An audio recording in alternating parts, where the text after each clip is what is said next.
Miami, 1979. The air was thick with salt and the distant hum of salsa spilling from open windows. Neon signs flickered along Calle Ocho, painting the sidewalks in shades of pink and blue. Inside a modest apartment above a Cuban bakery, Mary Delgado placed her worn leather handbag on the kitchen counter.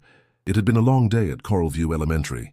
Her students were preparing for the end-of-year recital, and she'd stayed late decorating the classroom with paper stars.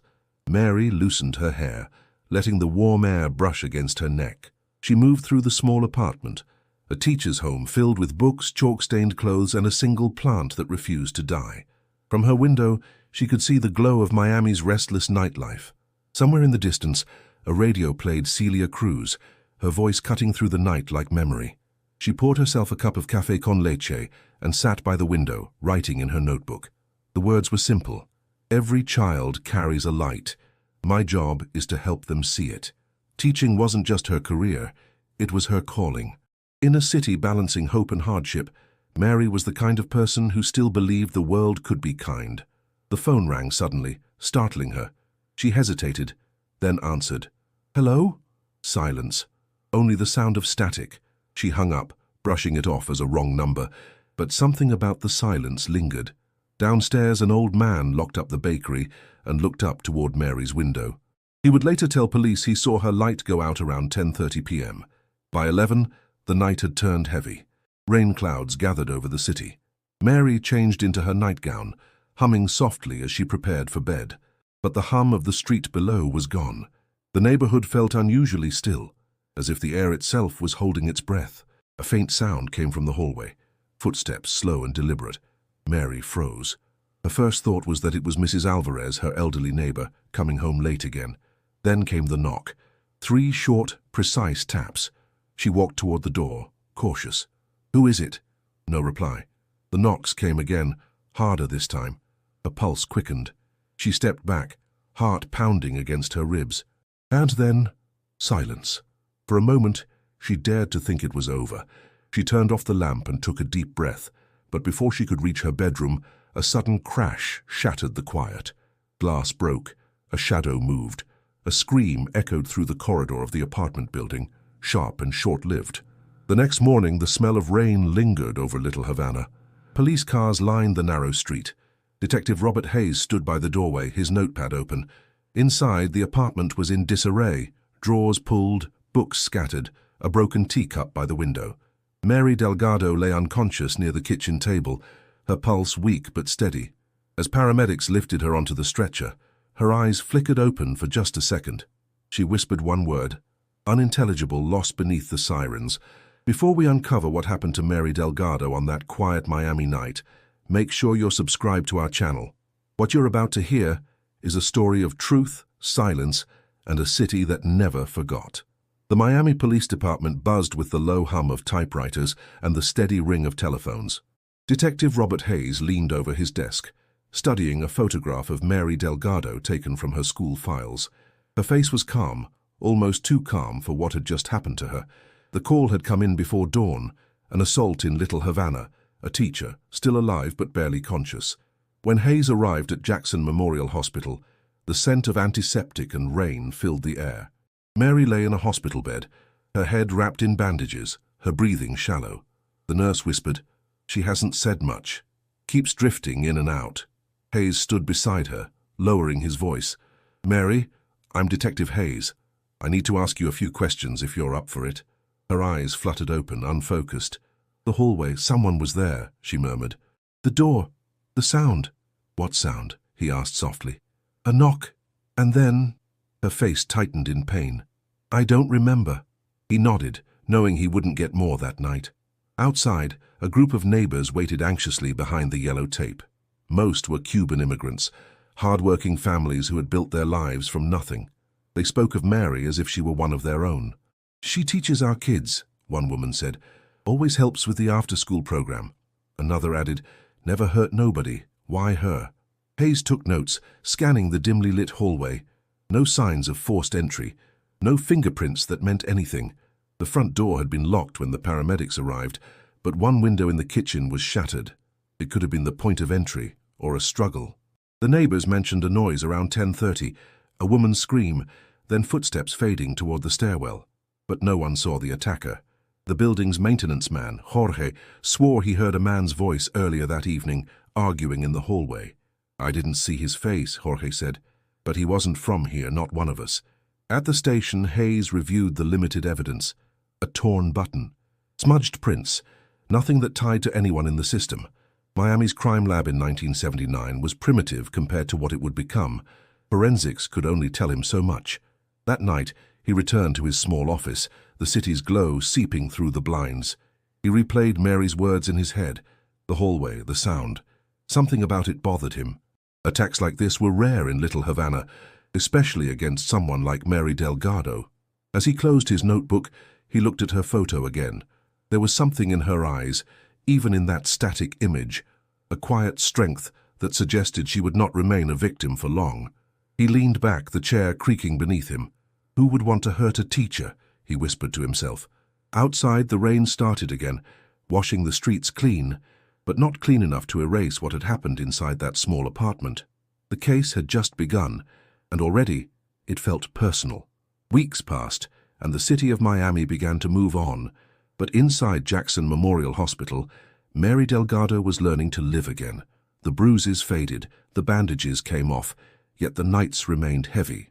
Sleep brought flashes of that sound, the knock, the crash, the darkness swallowing her voice.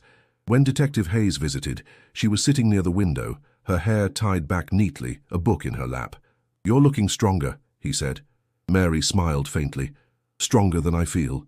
He hesitated before asking, "Do you remember anything new?" She looked down. "Sometimes I think I do. But then it slips away. It's like trying to hold smoke." Hayes nodded. "We'll find who did this, Mary. You have my word." After he left, Mary turned her eyes to the hospital courtyard below, where palm trees swayed in the humid breeze. She wondered how long it would take before the world saw her as more than a victim. When she returned to Coral View Elementary 2 months later, the staff greeted her with cautious smiles. Parents sent flowers, children whispered in the halls. Some said she was brave. Others said she should have moved away. Miami was a city that admired resilience but feared tragedy. It made people uncomfortable. Her first day back in the classroom was quiet. 20 pairs of young eyes watched her closely. She placed her books on the desk and said softly, "Let's pick up where we left off." The chalk squeaked against the board, and life resumed, one lesson at a time. Among her students was a shy 8-year-old named Elena Cruz. She sat in the front row, always eager to learn, always watching Mary with wide, searching eyes. One afternoon, as the bell rang, Elena lingered behind. "Miss Delgado?" she asked timidly. "Were you scared when it happened?" Mary paused, surprised by the child's honesty. "Yes, I was," she admitted.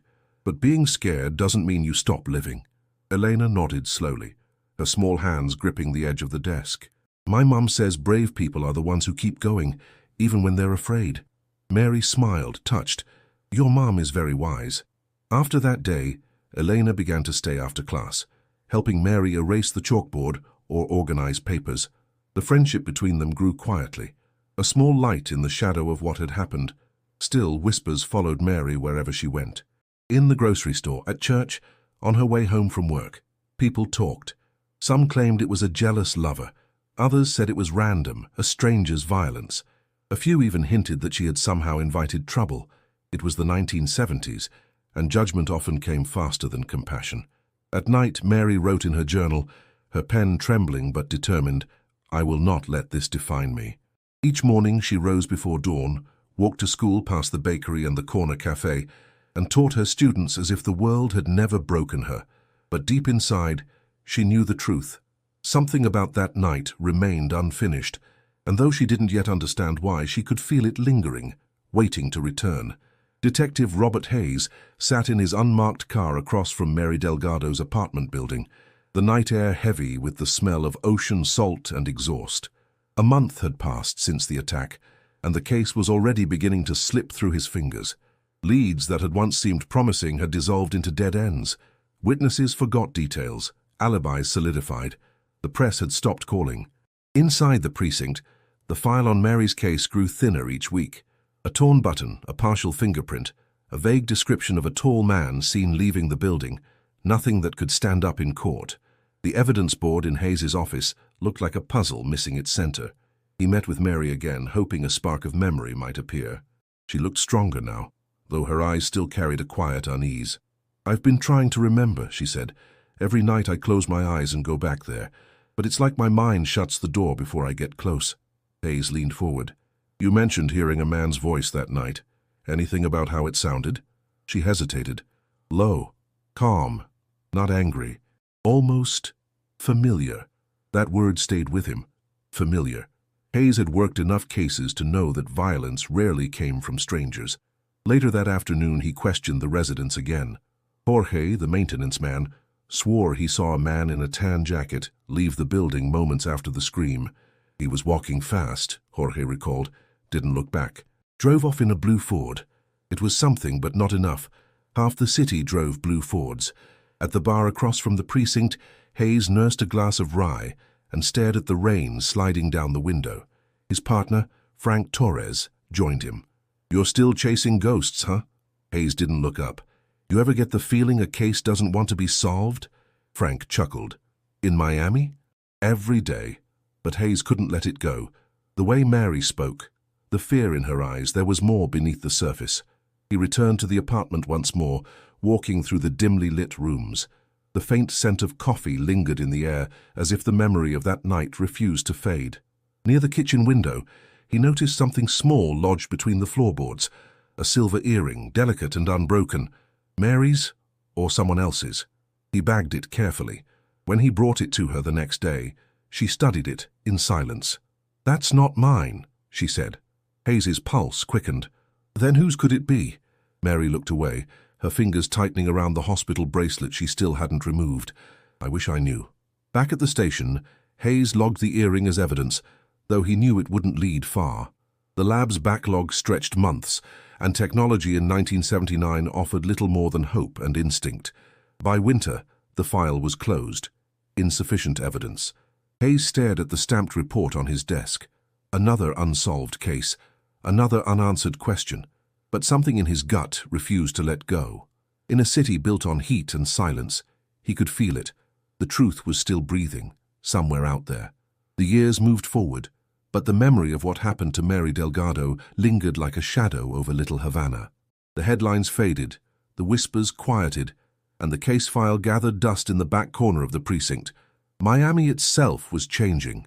The 1980s arrived with fire and noise, new money, faster cars, and a city pulsing to a rhythm that never slept. Detective Robert Hayes had been transferred to Vice by then. Cocaine was flooding the streets, crime was climbing, and the city's skyline stretched higher every year. Still, every time he passed the evidence room, he thought of Mary. Sometimes, late at night, he'd find himself driving past her old building, the bakery still open, the air still thick with coffee and nostalgia. Mary, meanwhile, had done what she always told her students to do: keep moving forward. She left Little Havana in 1982, renting a small house near Coconut Grove. She kept teaching, though now she preferred older students, night classes for immigrants learning English. She rarely spoke about the attack, even to her friends. When asked, she would simply say, "That was another life." But some scars don't fade, even when the body heals. She lived alone, careful and quiet. The lock on her door was replaced twice a year, her curtains always drawn by sunset. And though she smiled easily, those close to her noticed she avoided hallways and never answered late-night knocks. In the 1990s, Miami became a city of contrast, gleaming towers beside forgotten neighborhoods, luxury pressed against poverty. The old Little Havana community began to thin as new generations moved north. The city had grown louder, but the echoes of the past were still there, buried beneath the music and the chaos. When Mary retired from teaching in 1997, her colleagues organized a small farewell gathering. One of them, a young teacher named Sophia, asked, "Miss Delgado, do you ever think they'll find the man who hurt you?" Mary looked at her for a long time before replying, "I stopped waiting for justice a long time ago." But truth has its own way of surviving. That night after the party, she returned home and sat at her kitchen table, looking through an old box of student letters and photographs. Among them was a photo from 1979, her third-grade class. In the front row, a little girl with big eyes smiled at the camera, Elena Cruz. Mary traced the child's face with her finger, her eyes softening. She remembered how curious Elena had been, how she'd stayed after school to help clean the chalkboard. Always asked the hardest questions, Mary whispered to herself, smiling faintly. Years passed quietly after that. Mary lived out her days teaching, reading, and walking along the water when her health allowed. In 2005, she passed away peacefully in her sleep, leaving no family behind, only a handful of students who still remembered the teacher who had refused to give up. Her story might have ended there, another forgotten case in Miami's long history. But somewhere in the dusty archives of the police department, a young detective was about to stumble across her name again and change everything. By 2023, Miami was a different city, sleeker, richer, faster. Yet beneath its modern glass towers, the archives of the Miami Police Department held decades of forgotten stories. Files yellowed by time, each one a window into a moment when justice had slipped through the cracks. Detective Elena Cruz walked through the quiet halls of the Cold Case Division, her heels echoing against the tiled floor. She was 35, sharp, methodical, and unshakably driven. The walls around her were lined with the faces of victims long unavenged. Some were strangers, others were ghosts from her childhood. That afternoon, she was assigned to review a set of dormant files for potential DNA testing. It was routine work, cross-checking evidence, tagging viable samples, until one name caught her eye: Mary Delgado. Elena froze. The name hit her like a whisper from another lifetime. She pulled the file closer. The black and white photo on the cover showed a smiling woman with kind eyes and dark curls pinned neatly behind her ears. Miss Delgado, her third-grade teacher. She remembered staying after class to help her erase the chalkboard, remembered her soft voice, her patience, her quiet strength, and then the sudden absence. One day the teacher was gone, and the adults wouldn't say why. Elena flipped through the pages, the police report, the photographs, the witness statements. The case had been marked unsolved since December 1979. The description of the attack was brief but brutal. The assailant had never been found. She read the name of the lead investigator, Detective Robert Hayes. The report ended abruptly, the last entry dated 1980. After that, silence. Elena leaned back, staring at the folder. "You never really left, did you?" she murmured.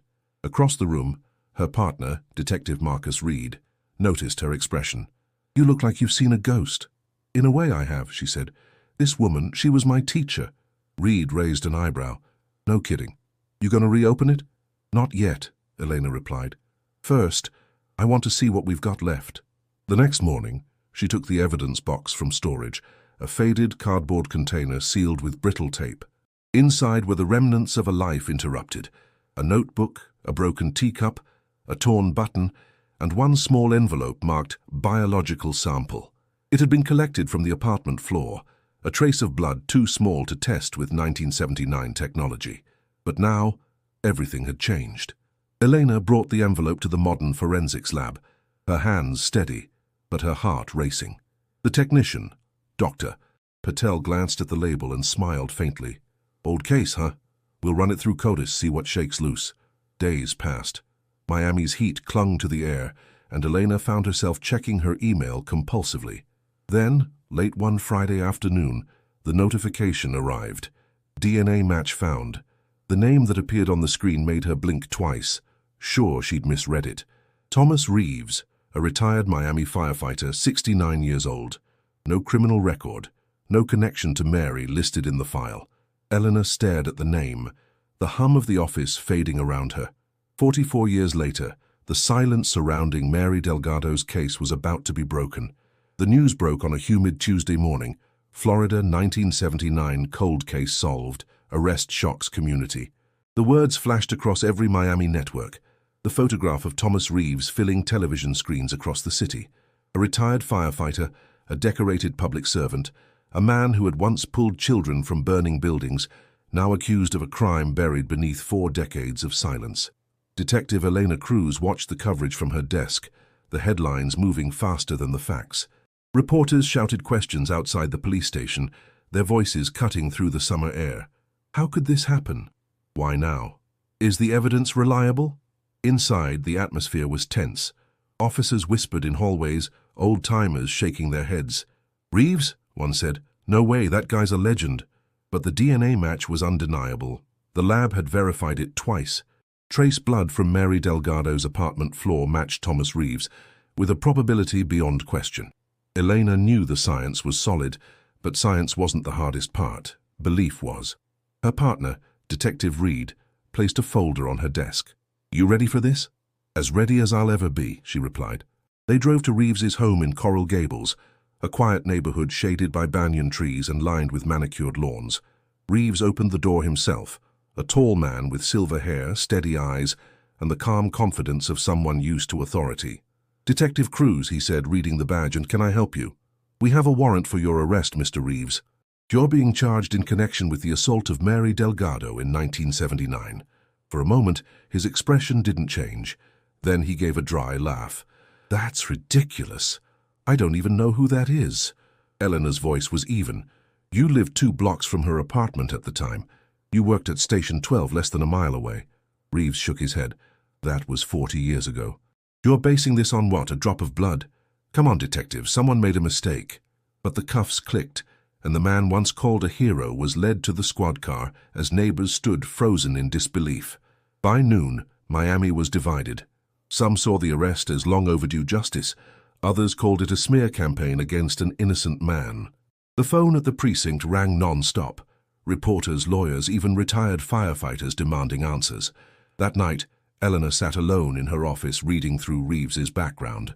Married twice, no criminal record, multiple commendations.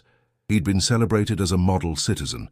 Yet the more she studied his file, the more she felt the pull of something hidden beneath the surface. Reed stopped by the door. "You think he did it?" Elena didn't look up. "The evidence says he did, but the evidence doesn't tell us why." Outside, the city buzzed with opinions, each louder than the last. But somewhere within the noise, Elena could sense the beginning of something deeper, a story that didn't end with an arrest, because sometimes the truth doesn't just shock a city, it divides it. The interrogation room was cold, deliberately so. Thomas Reeves sat across from Detective Elena Cruz, his hands resting calmly on the table, a quiet defiance in his gaze. The man didn't look like a killer, but Elena had long learned not to trust appearances. She placed the case file in front of him. "Mr. Reeves, your DNA was found at the scene of a violent attack that took place in 1979. Mary Delgado was the victim. Do you remember her?" Reeves exhaled slowly, shaking his head. "No, I've never met anyone by that name. I told you already. I worked long shifts, fought fires. I wasn't out attacking teachers." Eleanor studied him carefully. "You lived 2 blocks from her, same street, same year. You expect me to believe that's just a coincidence?" "I expect you to believe the truth," he said. His tone was steady, but his eyes flickered for a fraction of a second, enough for her to notice. She leaned back, letting the silence stretch between them. "You've been a firefighter, a public figure, a husband, but for some reason your blood was in her apartment. So let's start there. How did it get there?" Reeves pressed his lips together, saying nothing. His lawyer, seated beside him, cleared his throat. "Detective, unless you have new evidence or an official charge, my client has nothing further to say." Eleanor closed the file. "Then we'll see you in court." When Reeves was escorted out, she stayed behind, the hum of the fluorescent light filling the room. She knew there was more to this story, something buried in the history of that neighborhood, something that didn't make it into the original reports. The next morning, she began retracing the past. Old property records showed that Reeves had indeed lived near Mary Delgado in 1979, in a small apartment above a grocery store, but there was no mention of any direct connection between them. At the county archive, she found microfilm of the Miami Herald from that year. Among the reports of rising crime and political tension, one headline caught her eye. "Firefighter commended for heroic rescue in Little Havana blaze." The date? Just 3 weeks before Mary's attack. Elena frowned. The fire had taken place only a few blocks away from Delgado's building. She called her partner, Marcus Reed. "Reeves was involved in a fire near Mary's place, same month. You think it's connected?" he asked. "I don't believe in coincidences," she said. They started tracking down people who had lived in the neighborhood back then. Most were gone, but one name still showed up. Jorge, the maintenance man who had given a statement in 1979. Now in his late 70s, he still lived in Hialeah. When Eleanor met him, his hands trembled as he poured coffee. "I remember her," he said quietly. "Mary was kind, too kind. She trusted people." "Do you remember Thomas Reeves?" she asked. Jorge's eyes narrowed. The firefighter? Of course, everyone knew him, always helping, always around. But after the attack, he disappeared. Elena's pen stopped mid-note. Disappeared? He nodded. Just like that. One day he was here, the next day, gone. That night, as she reviewed her notes, one thing became clear. Reeves hadn't been a stranger to Mary Delgado. He'd been part of her world all along. Rain fell steadily over Miami that night, drumming against the windows of the Cold Case Division. Detective Elena Cruz sat alone at her desk, surrounded by boxes from the Delgado file. Every page she read pulled her deeper into a world that no one had wanted to revisit. Inside one of the oldest folders, she found something strange, an envelope marked Personal Effects. It contained items collected from Mary's apartment that had never been fully catalogued. Among them, a small bundle of folded papers, tied with a faded blue ribbon. Letters. Elena untied them carefully, the paper yellowed and fragile. Each letter was written in Mary Delgado's looping handwriting, the ink slightly smudged from time. The first began simply, "To whoever finds this, if anything ever happens to me." Elena's pulse quickened as she read on. Mary described feeling watched in the weeks before the attack. Someone had been following her home from school, leaving notes on her door, whispering her name in the hallway. She hadn't told the police because she was afraid of being dismissed. She mentioned a man, a firefighter, who had been visiting the building often under the pretense of safety inspections. "I trusted him," one letter read. "He said he was trying to help, but there's something about his eyes, they don't match his smile." Elena set the page down slowly. Thomas Reeves. The name didn't appear in the letters, but the description was unmistakable. In the next letter, Mary wrote about discovering something at school, a file that she shouldn't have seen. She never explained what was inside it, only that it involved people in positions of trust. She wrote that she planned to confront someone about it, but the letter ended abruptly, as if she'd been interrupted. Elena's mind raced. Could this be the motive? Not random violence, but a deliberate act of silence. Her partner, Marcus Reed, entered quietly, holding 2 coffees. "You're still here." "Couldn't sleep," she said, handing him one of the letters. She was scared, Marcus, and she knew who it was. He read the lines carefully, his brow furrowing. "These should have been turned over to the original investigator." "Why weren't they?" "That's what I'm going to find out." They cross-referenced the inventory sheet from 1979. No mention of any letters. Someone had deliberately left them out. Later that night, Elena returned to her apartment but couldn't rest. She laid the letters across her table, reading them again and again. Mary's words carried more than fear. They carried determination. Even in her final entries, she wrote about her students, her hope for their future, her belief that truth matters, no matter how long it takes to be heard. Eleanor whispered, "You didn't give up, did you?" In the final letter, dated just 2 days before the attack, Mary mentioned one last meeting. "He said he wants to talk. He said he can explain everything. If I'm wrong about him, I'll feel foolish, but if I'm right..." The letter ended there, unfinished. Elena sat back, the sound of rain filling the silence. Somewhere in those pages, she knew, was the key to everything Mary Delgado had died protecting. Detective Elena Cruz arrived at the station early, the Miami sun barely breaking over the skyline. The letters from Mary Delgado lay open across her desk, their fragile pages covered in her neat, trembling handwriting. Each word carried weight, a woman on the edge of discovering something she wasn't supposed to know. Elena picked up the phone and called Dr. Patel at the forensics lab. "I need a full review of Reeves's DNA against anything else we pulled from the apartment," she said. "Especially the blood sample and that silver earring." "Already on it," Patel replied. "But I'll warn you, what we're seeing doesn't add up." "What do you mean?" "There's more than one unidentified sample on the evidence. I'll call you once I'm certain." Eleanor hung up, a knot forming in her chest. More than one person in that apartment? By mid-morning, she and Detective Reed met with Reeves's ex-wife, Linda. She lived in a quiet retirement community in Kendall, her small home filled with faded photographs and the faint smell of lavender. "Thomas?" Linda repeated, her voice trembling. "You're saying he's involved in that old case?" "Yes, Ma'am," Elena said. "Did he ever mention a woman named Mary Delgado?" Linda hesitated, wringing her hands. "No, not that I remember. But back then, he was different. After that fire in '79, he came home colder. He'd stare off for hours, wouldn't talk to me, said he was under pressure at work. I thought it was the stress." "Did he ever get violent?" Reed asked gently, Her eyes flicked away. "Once," she whispered. "He grabbed my arm. It wasn't like him. He apologized, said it would never happen again. I believed him. I wanted to." Elena thanked her and stood to leave. As they walked out, Reed muttered, "He fits the pattern, doesn't he?" "Maybe," Elena said. "But Mary's letters mention something more and something bigger than a personal grudge. I think she stumbled onto something that terrified him." Back at the station, Dr. Patel called again. "Detective, you're going to want to hear this. The secondary DNA sample, it's from another male, not Reeves." Eleanor's pulse quickened. "Are you sure?" "Positive. It doesn't match anyone in the system. Whoever it was, he was there that night too." She hung up slowly. If there was another man in that apartment, it changed everything. The attack might not have been a solitary act. It could have been part of something hidden, covered up for decades. Eleanor pulled out the final letter again. He said he wants to explain everything. The he Mary referred to, was it Reeves or someone else? The weight of the unanswered questions pressed down on her. The city outside moved as it always did, cars rushing, sirens in the distance. But for Elena, time had slowed. She could almost hear Mary's voice between the lines of those letters, warning her not to stop now. She looked at Reed. "We're missing something. Someone else was in that room. And until we find out who, this case isn't solved." The next morning, the precinct felt unusually still.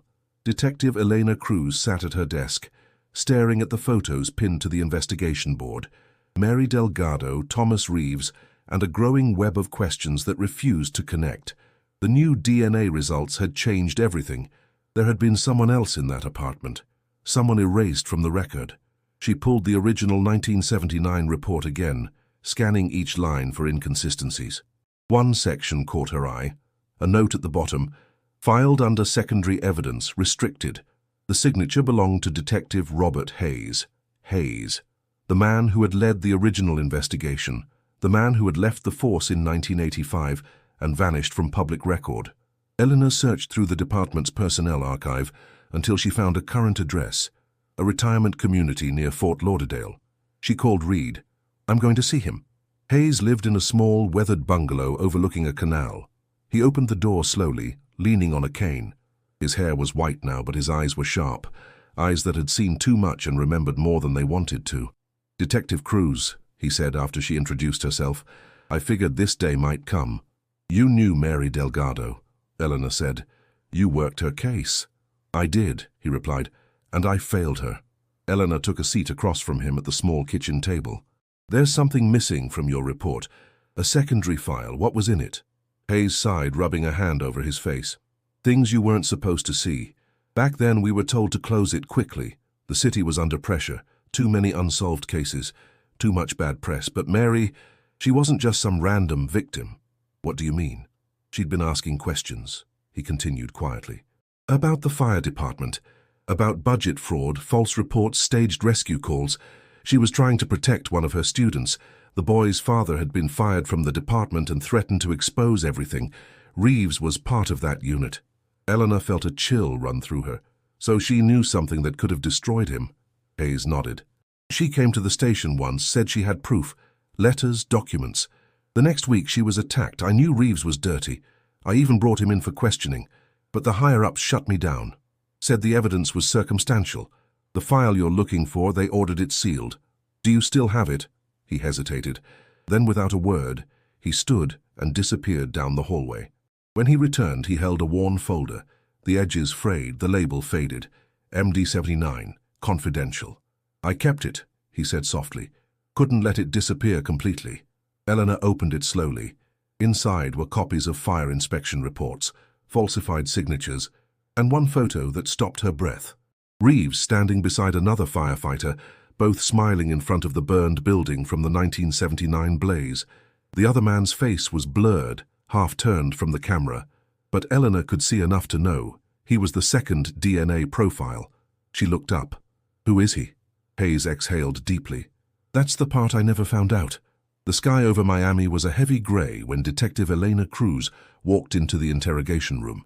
Thomas Reeves sat there again, his wrists chained to the table, rainwater dripping from his jacket.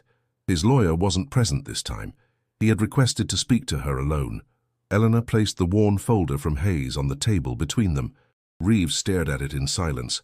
I know about the second man, she said evenly, and I know about the fires. He didn't look up.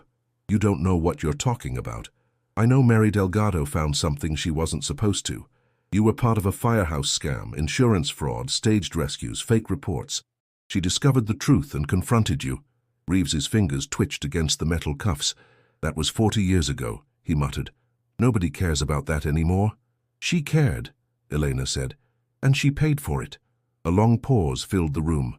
The sound of rain muffled against the walls.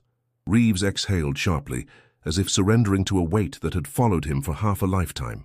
She wasn't supposed to get hurt, he finally said. Eleanor leaned forward. Then tell me what happened. He closed his eyes. She found the letters, copies of the fire reports. She came to see me, said she was going to the police if I didn't come clean. I told her to give me time. I just wanted to scare her, make her stop digging. What happened that night? Reeves swallowed hard. I went to her apartment. I tried to talk to her, but she wouldn't listen. She said she had already mailed the evidence to someone. I panicked. I grabbed her arm. She screamed. There was a struggle. She hit her head. I thought she was dead. Eleanor's stomach turned, but she kept her voice steady. You left her there? He nodded slowly. I ran. The other guy, he was supposed to help clean up after. Said he'd make it look like a break-in. But I never saw him again. I don't even know if he kept his silence for me or for himself. Eleanor opened the folder and slid a photograph toward him, the one from the firehouse. Reeves stared at it, rain streaking the window behind him like the years that had slipped away. Who is he? She asked. His jaw tightened. You find him, and you'll have your real story. He was the one who made sure the file disappeared. He had friends in high places, people who didn't want the department's name dragged through the mud. Elena watched him closely. You realize this confession changes everything. He gave a bitter laugh. Confession? It's too late for that, Detective. I'm just tired of pretending to be a hero. The rain outside grew heavier, thunder rolling in the distance. For the first time, Reeves looked smaller, stripped of the legend the city had built around him. Elena gathered the folder and stood. Justice doesn't expire, Mr. Reeves. It just waits. As she left the room, Reeves whispered to himself, almost too quietly to hear. She was right. The truth always comes back. The following week, Miami buzzed with the news of Thomas Reeves's confession. The once revered firefighter was now the face of betrayal. Reporters camped outside the courthouse, while city officials scrambled to contain the fallout. But for Detective Elena Cruz, the confession wasn't closure. It was only a beginning. Reeves had admitted to attacking Mary Delgado, but he hadn't acted alone. Someone else had been there that night. Someone powerful enough to bury the evidence for decades. And now, Elena had the folder Hayes had hidden, filled with proof of falsified reports, bribes, and signatures from people who had never faced consequences. Late one evening, Eleanor drove to Fort Lauderdale to see Hayes again. The old detective sat on his porch, a blanket over his knees, the air heavy with the smell of rain and salt. You found him, he said quietly. I did, she replied, but the man he worked for, I still don't have a name. Hayes nodded slowly. You won't find it in the files. It was off the books. There were people in City Hall, investors, even a deputy chief involved. Reeves wasn't smart enough to organize that kind of operation on his own. Eleanor frowned. Then why cover for him? Because it was easier to sacrifice one woman than to expose the system, Hayes said bitterly. Mary knew it. She found evidence of the corruption, and they silenced her before she could speak. Eleanor sat back, the words hitting like a slow echo. So the other man, the one who helped Reeves, he wasn't just cleaning up a crime scene, he was protecting the department. Hayes's eyes were weary. Exactly. And from what I've heard, he didn't stay in uniform. He climbed higher. Do you know his name? She asked. Hayes hesitated, then reached for a slip of paper from his coat pocket. I kept this for years, hoping someone would come looking. Elena unfolded it carefully. One name scrawled in faded ink, Captain Henry Morales. She recognized it instantly. Morales had retired as fire chief in 1995, celebrated as one of the city's most decorated officers. That's him, Hayes said. He was Reeves's superior. They started those fraudulent fires together. Reeves lit them. Morales made sure the reports looked clean. Elena's voice hardened. And Mary found out. Yeah, Hayes whispered. And Morales made sure she never talked. The weight of it settled over them. Outside, thunder rolled across the sky, low and steady. Back in Miami, Elena reopened the case under a new classification, collusion and corruption, 1979 to 1980. The paperwork alone could take months, but she didn't care. Mary Delgado's name would finally be tied to the truth she had died trying to reveal. That night, as Elena filed her report, she paused at the line-marked victim statement. She wrote, "Mary Delgado sought justice not only for herself, but for a city that looked the other way. After 46 years, the truth speaks at last." But in her heart, Elena knew the story wasn't finished. Someone still alive had kept Morales' name buried, and whoever it was, they would soon learn that silence had an expiration date. By early spring, the case of Mary Delgado versus the city of Miami dominated national headlines. The press called it the crime that outlived its time, and for once the public's outrage matched the scale of the injustice. Inside the courthouse, reporters filled every bench, their cameras aimed at the woman who had reignited the fight for the truth, Detective Elena Cruz. Thomas Reeves sat quietly at the defense table, older and frailer than the man she'd first arrested. His eyes rarely left the floor. The prosecution's evidence was overwhelming: DNA, letters, the recovered file, and Hayes's testimony. But what truly silenced the courtroom was Mary Delgado's own words. Elena had submitted the teacher's letters into evidence, and as the prosecutor read them aloud, the room seemed to hold its breath. "I believe in truth. I believe in kindness. And I believe that silence is the weapon of cowards." The jury deliberated for less than 2 hours. When the verdict came, it was unanimous: guilty. Reeves closed his eyes, his shoulders sagging as if the decades of deceit had finally crushed him. Outside, the crowd erupted in applause, but inside the courtroom there was only stillness. Justice had arrived, quiet, heavy, and long overdue. After the sentencing, Elena stood with Robert Hayes in the courthouse lobby. The old detective's hands trembled slightly, but his expression was calm. "She'd be proud of you," he said. Elena shook her head. "She'd be proud of herself. I just followed her trail." Hayes smiled faintly. "That's what good detectives do." A few days later, the Miami Police Department held a small ceremony. Mary Delgado was posthumously honored for her courage and service to the community. The City Council declared March 14th Mary Delgado Day, dedicating a scholarship in her name for young teachers in Little Havana. Elena spoke briefly at the podium. Mary Delgado believed that one person could make a difference, she said, and she was right. Her strength didn't end in 1979. It's still shaping the city she loved. The applause that followed wasn't loud or showy.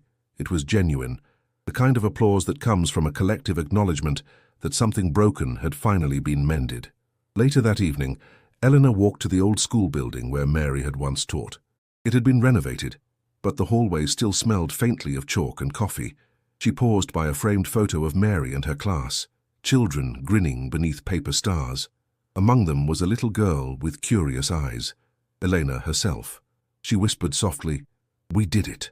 Outside, Miami pulsed with life. The same city that had once buried Mary's truth now stood illuminated by it.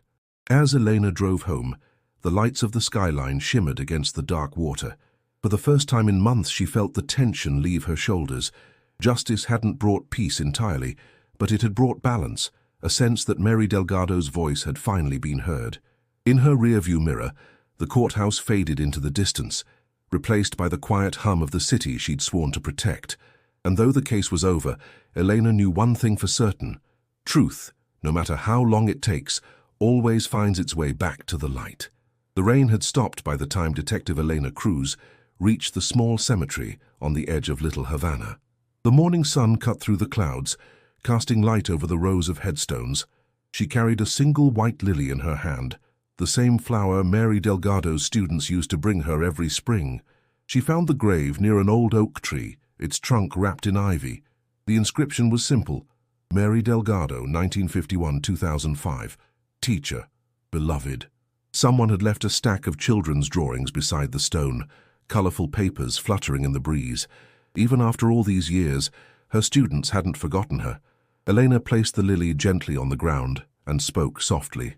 "They know the truth now, Mary. They finally know." For a moment she closed her eyes. The air smelled of wet grass and distant ocean. In her mind, she could still hear Mary's calm voice from the classroom decades ago, patient, kind, steady. The memory wasn't painful anymore. It felt like a promise kept. The case had changed her. It had reminded her why she became a detective in the first place. Not for recognition, not for headlines, but to give people back their voices when time and power tried to erase them. Robert Hayes had passed away just 2 days after the verdict. His final message to Elena was short but clear. Don't let the city forget her. She intended to keep that promise. After leaving the cemetery, Elena drove toward downtown Miami. The streets were alive again. The rhythm of traffic, the sound of laughter spilling from cafes, the smell of coffee roasting in the air. Life had moved forward as it always did, but the past was no longer buried. It had found its place among the living. At the entrance of Coral View Elementary, a bronze plaque now hung beside the main doors, in honor of Mary Delgado, for her courage, her truth, and her light. Beneath it, the faces of young students passed by, unaware of the decades of silence that had once hidden that name. And that was how it should be. Elena stood for a while, watching. One of the teachers noticed her and smiled politely. "You're Detective Cruz, right? Thank you for what you did for her." Elena nodded. She did most of it herself. As the afternoon faded, she walked back to her car. Before leaving, she looked once more at the school, the same place where Mary had taught her that courage wasn't loud or violent. It was steady. It was enduring. Back home, she opened her notebook and wrote a final line under the case file's closing report. Justice served. Truth preserved. Then she closed the folder for the last time. Outside her window, the Miami skyline glowed against the fading sky, alive with color and motion. The city had changed, but its heartbeat remained the same. Unpredictable, resilient, unbreakable. Elena leaned back, her voice low, almost like a whisper carried on the wind. The truth always finds its way home. And with that, the story of Mary Delgado finally came to rest, no longer unsolved, no longer forgotten, just remembered as it should be.